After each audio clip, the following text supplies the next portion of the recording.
আসসালামু আলাইকুম রহমতুল্লাহি বারাকাতু। আশা করি সকলে ভালো আছেন। আলহামদুলিল্লাহ আমিও অনেক ভালো রয়েছি। আবারও হাজির হলাম লাস্ট টাইম 6.5 ইউটিউব চ্যানেলের পক্ষ থেকে নতুন একটি আমল নিয়ে। আজকে যে আমলের কথা আমি বলবো তা হলে আপনারা অনেকেই খুশি হবেন এবং অনেকে অনেক কিছুতে পরিত্রাণ পাবেন।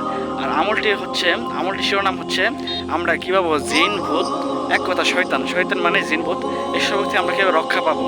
আমরা অনেক সময় জঙ্গলে যাই, অনেক সময় ক্ষেত খামারে যাই, বা অনেক সময় অনেকে বিভিন্ন জায়গাতে আসার সময়, বাথরুমে যাওয়ার সময় ইত্যাদি জায়গা থেকে আমরা কি শয়তানে ভয় পাই, বা রাতের বেলা আমরা কি জিন ভূতের ভয় পাই।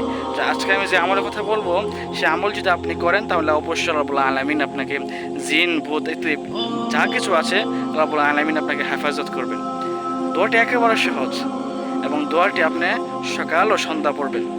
সকালবেলা ফজরের নামাজ পড়ে, রাত্রেবেলা সন্ধ্যার নামাজ পড়ে। দোয়াটি হচ্ছে লা ইলাহা ইল্লাল্লাহু ওয়াহদাহু লা শারীকা লাহু লাহুল মুলক ওয়া হুয়া আলা কুল্লি শাইইন কাদির।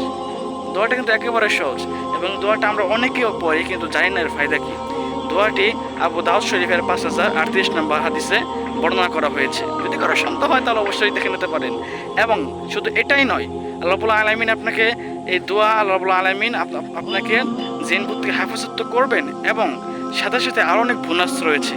আর তা হচ্ছে একটি গোলাম আজাদ করা সওয়াব পাবেন, 10টি নেকি পাবেন, 10টি গুনাহ মাফ হয়ে যাবে এবং আল্লাহ রাব্বুল আলামিন আপনাকে সারাটা দিন সকাল থেকে সন্ধ্যা পর্যন্ত সমস্ত প্রকার জিন ভূত থেকে আল্লাহ রাব্বুল আলামিন আপনাকে হেফাজত করবেন এবং আপনার 10টি মর্যাদা উঁচু করা হবে। বুঝতে পেরেছেন? দোয়াটা একেবারে সহজ এবং খুবই সহজ এবং দোয়াটা একেবারে ছোট। আমরা সবসময় কি এই দোয়াটি করার ফজর নামাজ পড়ে এই দোয়াটি একবার হলেও পাঠ করার চেষ্টা করবো ইনশাআল্লাহ। আল্লাহ রাব্বুল আলামিন আমাকে তৌফিক দান করুন, আপনাদেরকে তৌফিক দান করুন। ইনশাআল্লাহ সামনে আবার হাজির হব নতুন কোনো একটা আমল নিয়ে। আসসালামু আলাইকুম রহমতুল্লাহি ওয়া বারাকাতুহু।